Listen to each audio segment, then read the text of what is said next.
Bienvenidos a nuestro canal Resurrección con nuestro programa Verdad o Tradición.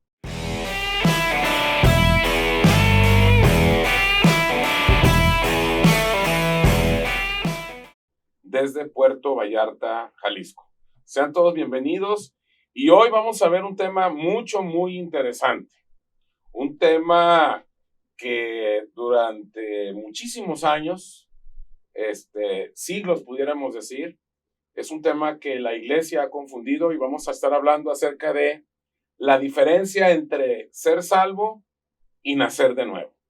Hay una gran diferencia entre ser salvo y nacer de nuevo y hoy vamos a estar platicando y viendo este tema tan interesante y nos acompañan nuestros amigos Felipe y Paulo. ¿Cómo están? Muy bien, muchas gracias. Un saludo a todos los que nos están viendo. Bienvenidos a su programa. Bueno, pues como siempre es un verdadero placer compartir con ustedes, Ernesto, Paulo, y pues muy contento de que ustedes nos estén haciendo el favor de ver. Y yo les pido una cosa, que compartan esta información, comparten el link a aquellas personas que están interesadas. Definitivamente estoy muy emocionado porque ya hemos tratado este tema, lo cual vamos a compartir en esta ocasión. Y creo que es muy interesante y como siempre, el propósito es de poner la información. ¿Para qué? Para que haya un mejor entendimiento y así podamos entender cuál es la genuina voluntad de Dios y quitémonos las tradiciones y todo lo que se ha manejado durante mucho tiempo. Sí, cuando la Escritura nos habla de ser salvos y cuando la Escritura nos habla acerca de nacer de nuevo, la iglesia evangélica la pone como sinónimo. Dice, pues es lo mismo. Es lo mismo.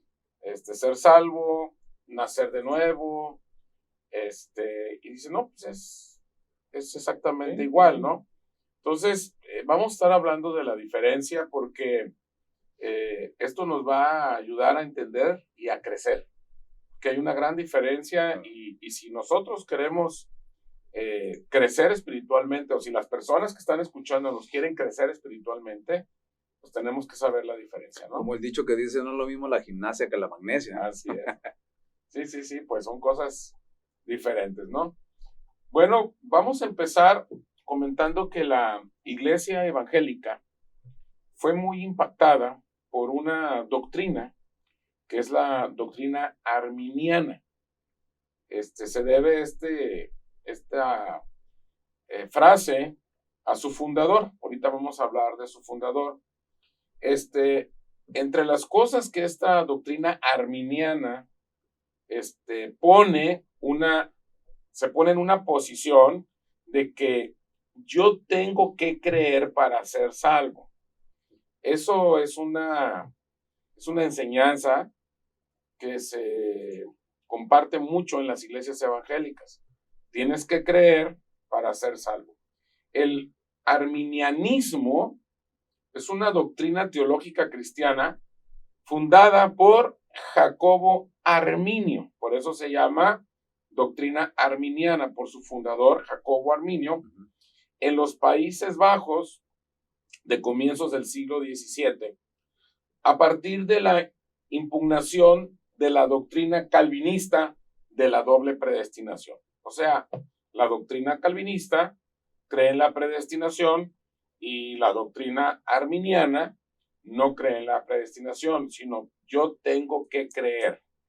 Esta doctrina arminiana sustenta la salvación en la cooperación del hombre con la gracia divina a través de la fe. Entonces son tres ingredientes: la cooperación del hombre más la gracia divina a través de la fe. Entonces, eso es lo que creen los arminianos. Por ejemplo, la iglesia bautista es una iglesia que tiene su fundamento y muchas iglesias pentecostales, la gran mayoría, iglesias pentecosteses o iglesias carismáticas, creen en la doctrina de Jacobo Arminio. Sin embargo, los calvinistas pudiéramos identificar a los presbiterianos. Los presbiterianos, ellos creen en la predestinación, que es exactamente lo contrario a esta doctrina arminiana, ¿no? Entonces, ellos creen que la salvación es cuando el hombre coopera a través de la fe con la gracia divina. Frente al concepto calvinista de predestinación o elección incondicional, el arminianismo enseña que la predestinación se ha basado básicamente en dos cosas. Voy a explicar las dos cosas. La primera, la presciencia de Dios. O sea, no estoy hablando de la presencia, estoy hablando de la presciencia, que es diferente, ¿sí? Que tiene el conocimiento previo de quién creerá y quién no creerá en Cristo. Esa es la presciencia. ¿Qué es la presciencia? Es el conocimiento previo de quién sí va a creer y quién no va a creer. Eso es lo que dicen los arminianos, ¿sí? Dicen, bueno, Dios en su presciencia, o sea, en su infinita sabiduría, Él sabe quién sí se va a arrepentir y quién no se va a arrepentir. Y segundo, en la voluntad del hombre por asistencia divina, que es hecha libre para creer o para rechazar a Cristo. Entonces, los seguidores de Arminio dicen, bueno, aquí entra la voluntad del hombre. Si el hombre quiere, recibe a Cristo. Si el hombre no quiere, no recibe a Cristo. Básicamente, esa es la doctrina arminiana. Después de la muerte de Arminio en 1609, sus principios se formularon en un manifiesto de 5 puntos. Este manifiesto se llamó Remonstrance. Así se llamó Remonstrance. Y se publicó en el año 1610, o sea, un año después de la muerte de este señor Jacobo Arminio. Sin embargo, pues nosotros, las personas que creemos en el nuevo pacto, que creemos en el pacto eterno, que creemos en la verdad presente, nosotros no estamos de acuerdo con este señor, porque nosotros creemos que Dios nos salvó y Dios nos escogió desde antes de la fundación del mundo, como dice la Escritura, que es lo que hemos estado viendo.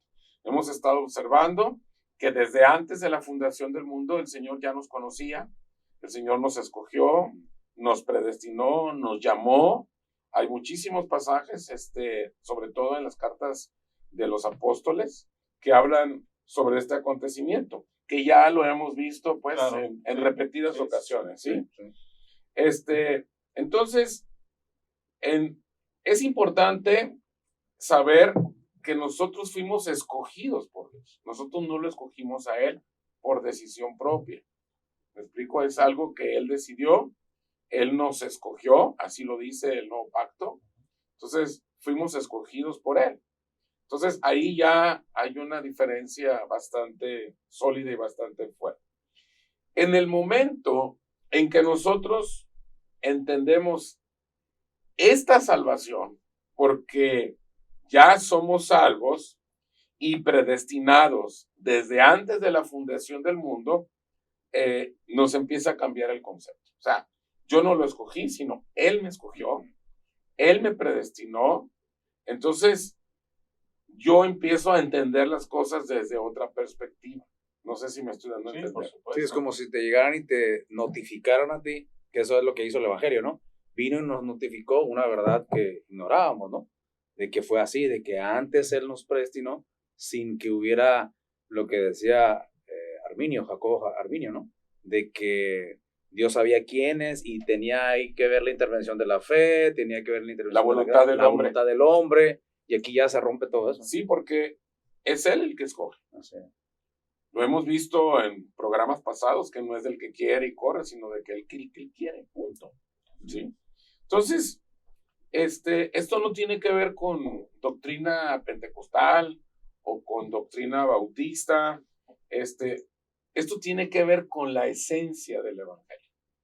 La esencia del Evangelio es exactamente la voluntad de Dios para el hombre en un propósito eterno, con un plan global, con asignaciones para los hombres que formamos entre todos cadenas generacionales para cumplir el propósito eterno de Dios en la tierra. ¿Sí? Entonces, cuando yo empiezo a entender todo eso, pues yo empiezo a entender la esencia del evangelio. Entonces, yo tengo una pregunta aquí. ¿Cuál es la base para que cada persona viva su asignación? ¿Cuál es la base para que cada persona cumpla por decirle como se menciona tradicionalmente en las iglesias, para que cumpla su llamado? ¿Cuál será la base para que vivamos nuestra asignación? Yo creo que lo que a mí te mencionaba, ¿no? Que primero lo entiendas, que tú sepas que estás viviendo una vida que tú no, en parte no escogiste, sino que Él escogió para ti, ¿no? Él la escogió para ti, exactamente. Entonces, y que esto viene por revelación, porque esto no es un concepto humano, no es algo que tenga que ver con ir a la universidad o entenderlo de esta manera, sino con algo espiritual, como tú dices, con una esencia espiritual, ¿no? Entonces es una revelación de que yo fui escogido por Dios. Entonces, para que yo pueda vivir mi asignación, o sea, mi llamado, yo tengo que tener una revelación. O sea, no es aprenderme citas bíblicas en mi mente, sino cuando estoy hablando de revelación tiene que ver con un asunto en mi espíritu de que yo fui escogido por Dios. Fuimos escogidos por Dios. Y si nos detenemos un poquito en esto, Ernesto, vamos, como decías hace rato, la perspectiva cambia completamente, o sea, no en una mínima fracción, sino completamente, porque te das cuenta de que es Él el que te haya, no eres tú, no fuiste tú, no fue en tu tiempo, no fue porque te pasó cierta circunstancia, no, desde la fundación ya estabas tú y nosotros te escogidos para cumplir su propósito. Sí, Él nos escogió, así de fácil. Y el problema del arminismo es que dices, bueno, yo decidí darle la oportunidad a Dios. Y era lo que te decía, como que ahí como que fue mi tiempo, cuando yo lo quise y ahora sí, como dice la canción, va a ser a mi manera. No, y hay algo que pasa mucho en las iglesias evangélicas. Dicen, bueno, es que cuando sea mi tiempo, cuando sea el tiempo de cada persona. Y la verdad es que es una verdad a medias, porque sí hay un tiempo para todo, pero no es el tiempo en que tú decides. Es el tiempo de Dios. Y Él es el que escoge. No somos nosotros los que escogemos. Entonces, cuando nosotros se nos revela que Él nos escogió, que somos salvos porque Él nos escogió, entonces ahí las cosas cambian. Me viene a la mente Pablo cuando él tiene esa revelación y él no formó parte del grupo selecto de los discípulos. ¿Y cómo es que este hombre... No se formó parte del grupo selecto de los discípulos. No, pero me refiero a haber estado con Jesús. Físicamente. Físicamente no formó parte de ese grupo que tenía Cristo. A lo que voy es que él tiene esa revelación y su vida era totalmente distinta a como él hizo ese cambio radical en su vida. Ahora, ¿él escogió? No. Y él lo declara en sus cartas. ¿Quién escogió a quién? Dios lo escogió. ¿Te explico? Por eso, cuando uno se le revela que Dios nos escogió, Dios te escogió, Pablo, no porque tuvieras o tengas determinadas capacidades o funciones, o Felipe o yo. Dice que lo vil, lo menospreciado, lo reprobado, lo que no era, escogió Dios para avergonzar a los sabios. Entonces, todo eso éramos antes, pero Él nos escogió. Fíjate que te voy a poner un ejemplo más o menos de cómo deberíamos de sentirnos. No sé si se acuerdan ustedes cuando se juntaba uno en la calle, cosas que ahora ya no pueden hacer los chavos, ¿no? Pero la cascarita, salías a jugar a la calle y ya fuera el vóley o el fútbol o la cascarita. y habían los buenos de la cuadra, los buenos, y eran los que ponían en equipo. Te sentías halagado de que él te escogiera. Uy, sí. Le pertenezco al bueno. Nosotros, si tuviéramos esa revelación de que el Todopoderoso es el que nos escogió, deberíamos tener esa actitud que Pablo tuvo cuando dijo, Señor, tú me escogiste a mí, siervo inútil seré si tú no estás conmigo. Entonces, era lo que hace rato comentábamos, si nosotros todos tuviéramos esa revelación, la perspectiva de nuestro andar sería completamente diferente en todos los aspectos.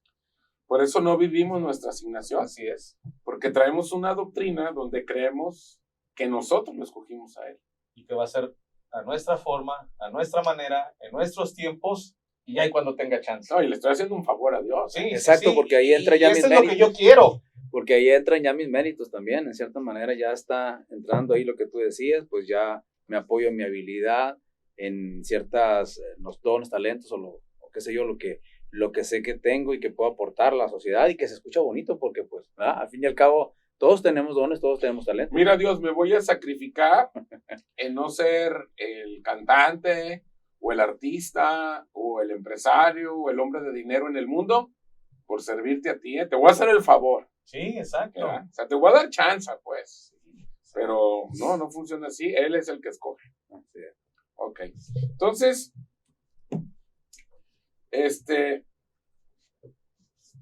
cuando Dios nos escoge, algo viene con nosotros. Y ese algo es la necesidad de involucrarnos y servirle en el cuerpo, en la parte que nos fue asignada. O sea, viene una necesidad, dices, tú sabes que a mí me escogió y yo tengo algo que hacer. Y no te estás quieto. Y estás viendo qué hay que hacer. A veces ni sabes cuál es tu asignación, exacto, ni sabes cuál es tu llamado, pero estás sí, ahí al pie del cañón diciendo, ¿qué hago? Expectante. Sí, porque hay algo dentro de ti que te dice, tienes un llamado, tienes una asignación. Entonces, hay otra pregunta aquí muy interesante. ¿Existe una diferencia entre predicar el evangelio e impartir el evangelio? ¿O es lo mismo? No, son dos cosas diferentes. Sí, la predicación tiene que ver con una enseñanza, ¿no? La predicación tiene que ver más con algo de información, ¿no? Correcto. ¿Verdad? Entonces, porque justamente estaba platicando este fin de semana pasado con unos amigos que tenemos allá. Saludos si nos están viendo por allá en las varas. Más fuerte, más fuerte. Un saludo para las varas. Las varas Nayarit. Y me estaban diciendo, Pablo, yo considero que tú eres bueno para enseñar. Pero me decía la persona, pero predicar no. Enseñar sí. Y yo, bueno, escuchándolo, ¿no? Y ahí conversando de nuestros talentos.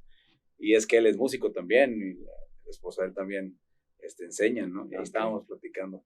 Entonces, pues, una cosa entonces es predicar y otra cosa es impartir. Entonces, predicar tiene que ver con compartir información.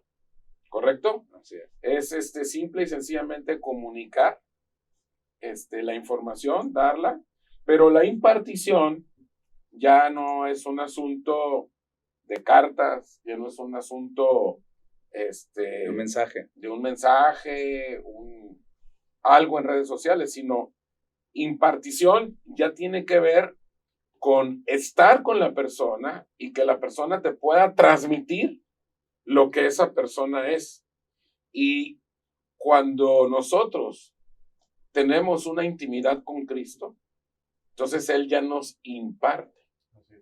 Pero cuando tú tienes una doctrina, una enseñanza, donde tú lo escogiste, donde le estás dando chance y le dices, pues a ver, Cristo, a ver qué información traes.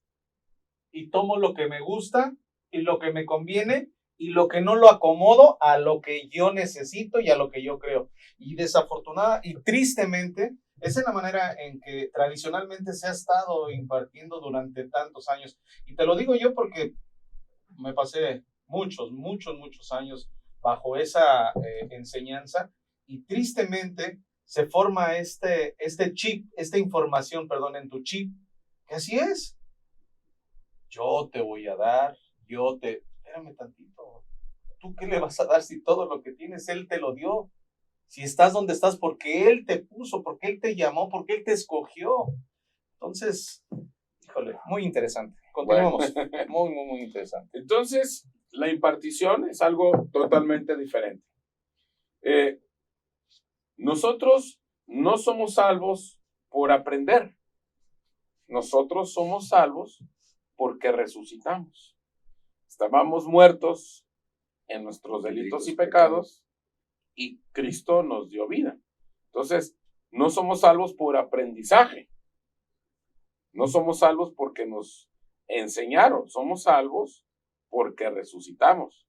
Estábamos muertos y Cristo a nosotros nos dio la vida de Él. ¿Correcto?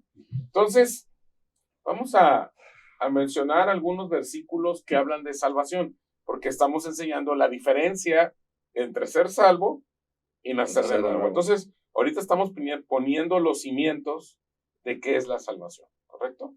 Bueno, vamos a ver el primer versículo ahí en pantalla, por favor. Dice, porque con el corazón se cree para justicia, pero con la boca se confiesa para salvación. Romanos 10:10. Es un versículo que todos nos lo sabemos. Muy conocido. Con el corazón se cree y con la boca se confiesa, ¿para qué? Para salvación. Vamos a hablar ahorita de versículos de salvación y cuando ya empecemos a explicar qué es nacer de nuevo, vamos a empezar a ligar cuál es la diferencia, qué es una cosa y qué es la otra. ¿Sale? Claro. Solamente son versículos que la gran mayoría de las personas que nos están escuchando conocen y las conocen muy bien. Vamos a ver otro versículo. Dice, ellos dijeron, cree en el Señor Jesucristo y serás salvo tú y tu casa. Hechos 16:31. Otro versículo dice, y todo aquel que invocare el nombre del Señor será salvo. Hechos 2:21. Este es de los que más me gusta. Dice, porque por gracia sois salvos por medio de la fe, y esto no es de vosotros, pues es un don de Dios, no por obras, para que nadie se gloríe. Efesios 2:8-9. Otro más dice, porque todo aquel que invocare el nombre del Señor será salvo. Romanos 10:13. Otro más dice, Dios no envió a su Hijo al mundo para condenar al mundo, sino para salvarlo por medio de él. Juan 3:17. Bueno, entonces ya viene la pregunta. ¿Qué cosa es entonces la salvación? ¿Qué es la salvación? La salvación simple y sencillamente es algo que Dios te dio. ¿Es un regalo? Es la gracia de haber dado el Señor. Sin ¿La gracia de darnos qué? La salvación. Vida eterna. El poder darnos vida. Ok. Entonces, pudiéramos concluir que es un regalo divino en donde nuestro ser, que estaba muerto, ahora está vivo. Eso es salvación. ¿Correcto? Sí. Nuestro ser que estaba muerto, ahora está ¿qué? Vivo. Es pasar de muerte a vida sin merecerlo, en donde tenemos las condiciones de concebir en nosotros la vida de Dios. O sea, yo soy salvo, no me lo merecía, es un regalo de Dios, no es por obras, no es porque me porto bien, no es por nada, es un regalo de Dios porque Él me escogió. Así es. Punto. Es recibir por gracia las condiciones espirituales que estaban muertas para albergar ahora la vida de Dios en mí. Repito, es por gracia recibir ¿qué? Condiciones espirituales. Todas esas cosas dentro de mí que estaban muertas para albergar ahora la vida de Dios en mí. Además, la salvación es un acto inmediato, no es un proceso, ya que tiene que ver con un regalo divino inmerecido por nuestras obras. O sea, nuestras obras son malas, no nos la merecíamos nadie, por muy bueno que se crea. Entonces la salvación es un acto inmediato, no es un proceso, es un regalo divino que no nos merecemos nadie porque por obras no lo merecemos. Ahorita que estás diciendo eso, hay muchas iglesias que difieren y enseñan todo lo contrario, que es un proceso, que la salvación es un proceso y mezclan lo que son ciertos comportamientos que tienen que ver, pues, para que esa salvación se complete. Entonces, hay muchas iglesias que tienen ese enfoque, que la salvación, si creen en la salvación, pero no como lo estás planteando, no como algo que es inmediato. Sí, porque lo que ellos están revolviendo es el nuevo nacimiento, que es lo que vamos a ver ahorita. Porque es lo mismo, así lo manejan. Sí. Así lo manejan. Sí. Como es lo mismo, dicen, pues meten versículos de salvación y Pero miren, siempre les he dicho en este programa y donde quiera que voy, todo lo que está escrito tiene un qué, por qué y para qué. O sea, no se confundió Dios y dijo, pues salvación y nuevo nacimiento es lo mismo. No, unas cosas se escribieron con la palabra salvación y otras cosas se escribieron con la palabra nacer de nuevo o nuevo nacimiento. Entonces, ahora sí que todo tiene un qué, por qué y para qué. Que la religión, que las iglesias, que las denominaciones le revuelvan, esa es otra cosa, ¿correcto? Muy bien. Entonces, seguimos. Hay algo muy interesante. Hay un versículo muy interesante que es muy controversial. Lo vamos a leer, lo vamos a explicar una explicación muy básica, porque cuando ya entremos a lo que es el nuevo nacimiento, ya vamos a empezar a amarrar todos estos versículos de salvación con nuevo nacimiento, ¿sale? Está en Hebreos, capítulo 2, verso 3. Dice, ¿cómo escaparemos nosotros si descuidamos una salvación tan grande, la cual, habiendo sido anunciada primeramente por el Señor, nos fue confirmada por los que oyeron? Entonces dicen, ¿cómo escaparemos nosotros si descuidamos una salvación tan grande? Para un sector muy importante de los evangélicos y de los católicos, utilizan este versículo para decir que la salvación se pierde. Dicen, es que no se puede descuidar. Pero el contexto no es ese. ¿Por qué? Porque la mejor manera de interpretar la Biblia es con la misma Biblia. Entonces vamos a ver otro versículo para desmentir esa corriente teológica, que dice, no, pues aquí dice si la descuidamos, pero como vamos a amarrar salvación con nacer de nuevo, ahorita lo vamos a amarrar, vamos a entender ya a qué se refiere con descuidar. No está hablando de perder, está hablando de cuidar algo. De hecho, hay otro versículo. No porque se vaya a perder. Hay otro versículo, no me recuerdo en qué parte viene de la Biblia, donde dice, ocúpense en su salvación con temor y temblor también, ¿verdad? Así es. Y que se pudiera connotar con esto que estamos viendo. Pues, si lo ves fuera de un contexto, dices, no, pues si dice que no la descuides, pues es que a lo mejor lo puedes perder. Así como si descuidas a un niño chiquito, ¿no? Se te pierde en el mercado. O si descuidas un perrito, ¿verdad? Cachorrito, se te puede perder. Pero no está hablando en ese contexto. Ahorita lo vamos a ver.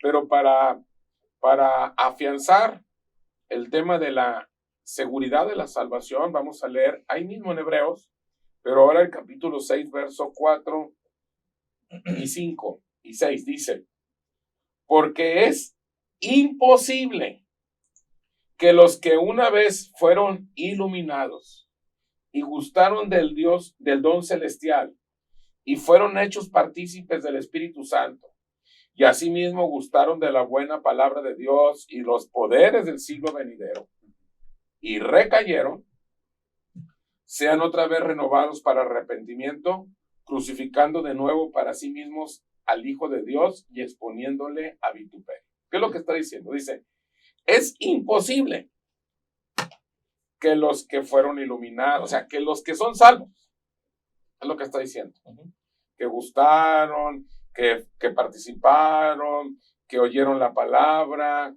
que escucharon de los poderes y por alguna situación volvieron a caer, es imposible que otra vez sean renovados, o sea, que otra vez vuelvan a ser salvos para arrepentimiento, dice. Es imposible que vuelvan a crucificar de nuevo al Hijo de Dios exponiéndolo a vituperio. Eso es imposible. Claro. O sea, no lo pueden hacer. ¿Por qué? Porque ya son hijos. ¿Me explico? Ahora, vamos a entrar a qué es nacer de nuevo y ya todos los versículos que estamos hablando de salvación los vamos a empezar a mandar. ¿Sale? Entonces, para que no se me desesperen, porque dicen, pues eso que dijiste de salvación ya me lo sé, ¿sí? Te lo sabes como una misma cosa. Ahorita que empecemos a explicar los versículos de qué es nacer de nuevo, entonces van a decir, entonces esos versículos que hablan de salvación lo dicen por esto y los que hablan de nacer de nuevo los dicen por esto otro. Es a donde vamos ahorita. ¿Sale? Muy bien. Entonces, ¿qué es nacer de nuevo?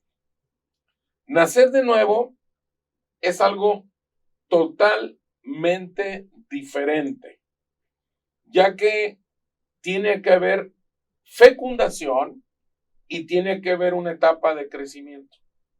O sea, no se puede nacer de nuevo si no hay fecundación, crecimiento y una etapa de crecimiento. ¿Me explico? O sea, para que un bebé nazca, ¿qué se necesita? Que haya ¿qué? Fecundación y que haya crecimiento para que venga una etapa de nacimiento. Vamos a ver la siguiente parábola. Esta parábola nos habla de abortos y de fecundación. Claro que en la mente tradicional evangélica o en la mente tradicional católica usan muchos las parábolas para evangelizar. Pero el propósito de las parábolas no era para evangelizar. El propósito de todas las parábolas que enseñó Jesús era para enseñarnos cómo funciona y cómo opera el reino de Dios. Por eso siempre decía, miren, les voy a platicar este cuentito. El reino de los cielos, el reino de Dios es semejante a, y nos aventaba el cuentito. ¿Me explico? Entonces, vamos a ver esta parábola y vamos a entender que es una parábola que nos habla precisamente del nuevo nacimiento. ¿Sale? Dice, Marcos capítulo 4, verso 3, dice, oíd, he aquí el sembrador salió a sembrar, y al sembrar aconteció que una parte cayó junto al camino, y vinieron las aves del cielo y la comieron. Otra parte cayó en pedregales, donde no tenía mucha tierra, y brotó pronto, porque no tenía profundidad de tierra. Pero salido el sol se quemó, y porque no tenía raíz, se secó. Otra parte cayó entre espinos, y los espinos crecieron y la ahogaron, y no dio fruto. Pero otra parte cayó en buena tierra y dio fruto, pues brotó y creció y produjo a 30, a 60 y a 100 por uno. El sembrador es el que siembra la palabra. Y estos son los de junto al camino, en quienes se siembra la palabra, pero después que la oyen, enseguida viene Satanás y quita la palabra que se sembró en sus corazones. Estos son asimismo los que fueron sembrados en pedregales, los que cuando han oído la palabra, al momento la reciben con gozo, pero no tienen raíz en sí, sino que son de corta duración, porque cuando viene la tribulación o la persecución por causa de la palabra, luego tropiezan. Estos son los que fueron sembrados entre espinos, los que oyen la palabra, pero los afanes de este siglo y el engaño de las riquezas y las codicias de otras cosas entran y ahogan la palabra y se hace infructuosa. Y estos son los que fueron sembrados en buena tierra, los que oyen la palabra y la reciben y dan fruto a 30, a 60 y a 100 por uno. Es una parábola que todos la hemos escuchado, que nos la han predicado. Se usa mucho para evangelizar, pero pues no está hablando de eso. Está enseñándonos cómo funciona y cómo opera el reino de Dios. Y aquí nos está hablando de abortos y nos habla de un nuevo nacimiento. Vamos a ver. Primero que nada, la palabra semilla en hebreo es la palabra sera y en griego es la palabra sperma. Esa es la palabra semilla. Entonces, en griego es sperma. Ok. La fecundación de Dios en nuestra nueva naturaleza o salvación se da cuando la semilla entra por nuestros oídos y ojos. Lo voy a explicar. Esta semilla, este esperma de Dios, entra a nosotros cuando nosotros somos salvos, primero tengo que ser salvo, primero tengo que ser buena tierra, tengo que ser tierra. Si yo no soy tierra, si yo no soy salvo, no puede venir esa semilla. Esa semilla entra por nuestros oídos y nuestros ojos. Mateo 4:24 les dijo también, mirad lo que oís. Entonces, mira lo que oyes. Entonces, este esperma de Dios entra por nuestros ojos y por lo que oyes. Mira lo que oyes. Ahora, todo lo que entra en nuestro oído y lo miramos, fecunda en nuestro corazón y produce algo en nuestra vida. Cuando nosotros concebimos del esperma de Dios o de la semilla de Dios y damos a luz, alcanzamos a distinguir entre las formas y el fondo, entre lo superficial y lo profundo. Por eso, muchos creyentes no distinguen entre lo profundo y lo superficial, entre las formas y el fondo, no lo distinguen. ¿Por qué? Porque son salvos. No ha germinado en ellos, no ha sido fecundada la palabra y no ha nacido, no ha crecido esa palabra a tal momento de que nazcan de nuevo, Solamente son salvos. El ser salvo es un acto inmediato, no es un proceso, ¿se acuerdan? Es un regalo de Dios. Por eso tú decías, Pablo, en muchas iglesias dicen que no es, que sí es un proceso, porque ellos no están hablando, ellos lo que están hablando es del nuevo nacimiento. Exacto, lo están asociando a eso. Pero como lo revuelven, ser es. salvo y nacer de nuevo, ¿me explico? Sí, claro. Entonces, de hecho dicen, si naces, entonces ya eres salvo. Pero no. O sea, la semilla tiene que estar en una tierra donde pueda crecer y dar luz, ¿correcto? ¿Qué es el nuevo nacimiento? Es que aquello que se fecunda crezca en el interior y un día salga a la luz. Es como un bebé. Mientras está en el vientre de mamá, no ha nacido. ¿Qué tiene que hacer para nacer? Tiene que crecer lo suficiente, ser el periodo, el tiempo correcto, los 9 meses, para poder nacer. ¿Correcto? Ok. Y ahora estamos empezando a entender. Entonces, cuando concibes, no te alcanza para distinguir y ver el reino de Dios. Repito, cuando tú concibes, todavía no alcanzas a ver el reino de Dios. ¿Por qué? Porque la Escritura dice, es necesario nacer de nuevo para ver el reino de Dios. Es necesario nacer de agua y del Espíritu para entrar en el reino de Dios. Fueron las palabras que Jesús le dijo a Nicodemo, ¿se acuerdan? Le dijo, pero maestro, ¿qué tengo que hacer? Tienes que nacer de nuevo. Pero ¿cómo? ¿Cómo voy a nacer si acaso puedo entrar al vientre de mi madre? No. Lo que es nacido de la carne, carne es, y lo que es nacido del Espíritu, Espíritu es. No te maravilles de que tienes que nacer de nuevo, porque el nacer de nuevo te permite ver el reino. Por eso a muchas personas tú les hablas de reino y no te entienden, porque son salvos, nada más. Y tú les hablas y les explicas, pero no te entienden. ¿Por qué? Porque una cosa es que sean salvos, que es un regalo de Dios, no es que ellos escogieron a Dios, es que Dios los escogió, Dios los llamó, pero otra cosa es que la semilla de Dios crezca y ellos puedan nacer. Voy a continuar, ¿sale?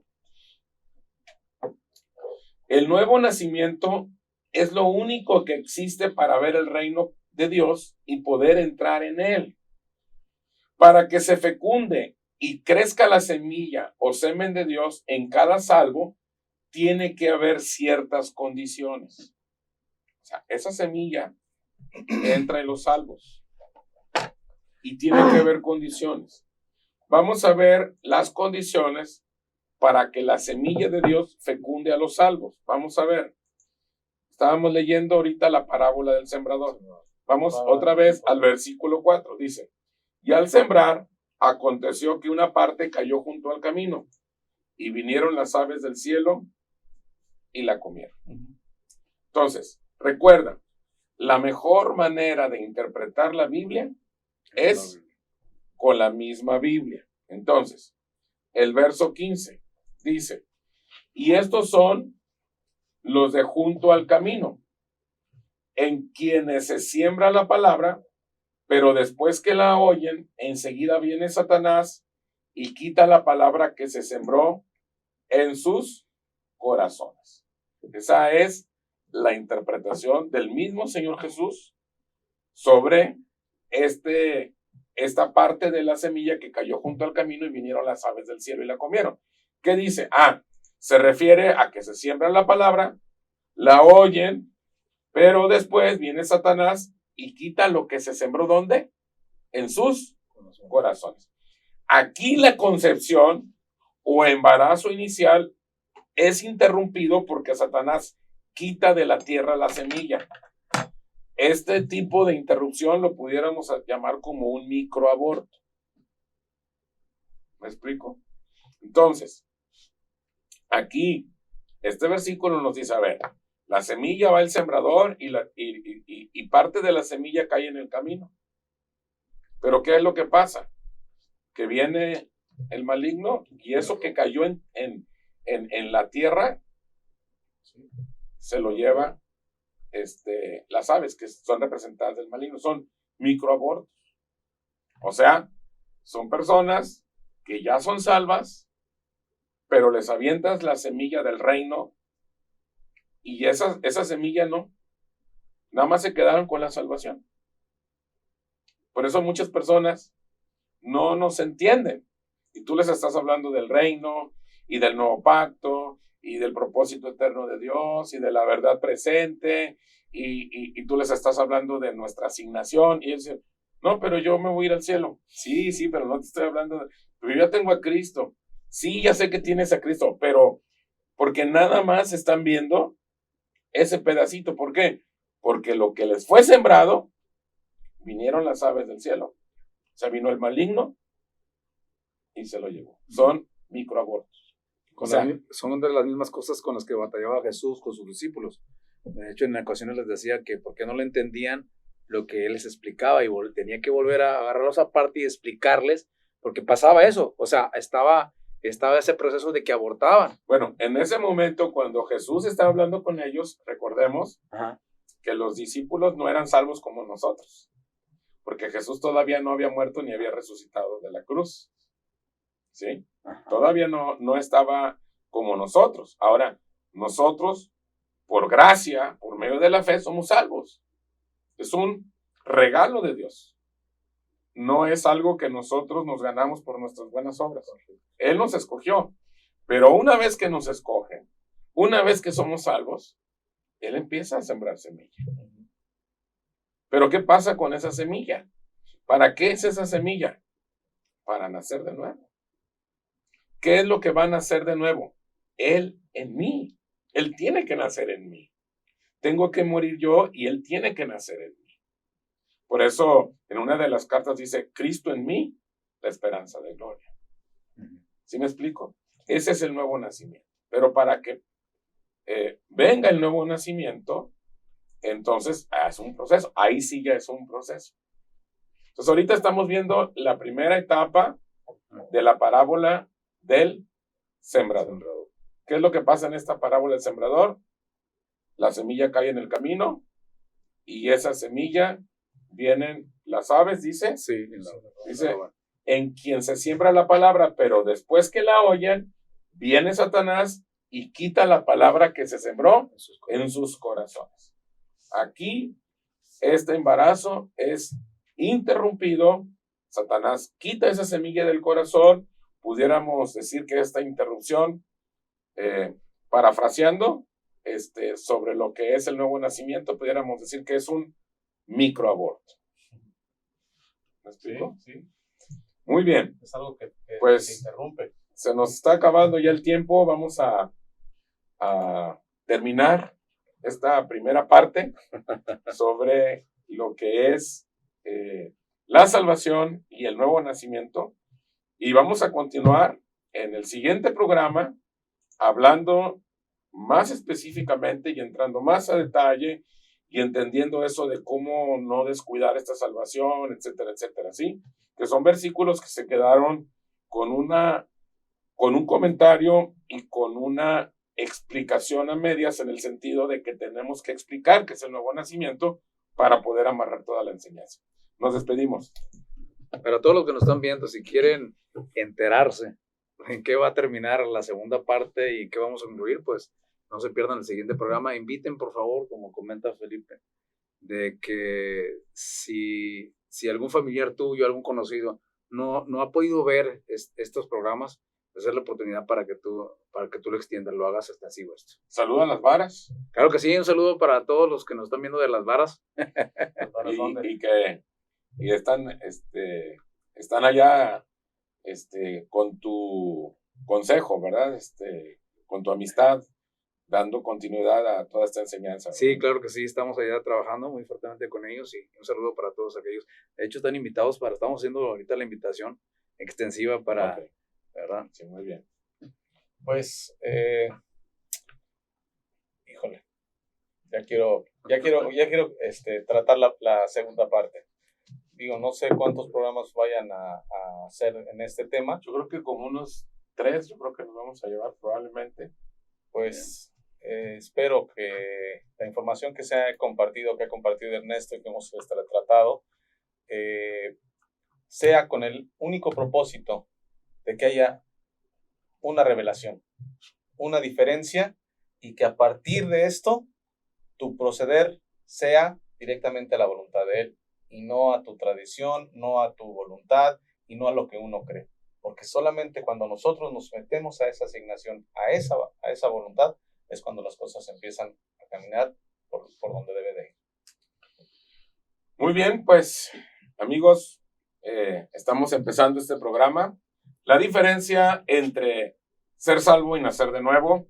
Así que no te pierdas los siguientes programas, porque cada vez se van a poner más interesantes, más profundos, y seguimos en contacto. Hasta la próxima.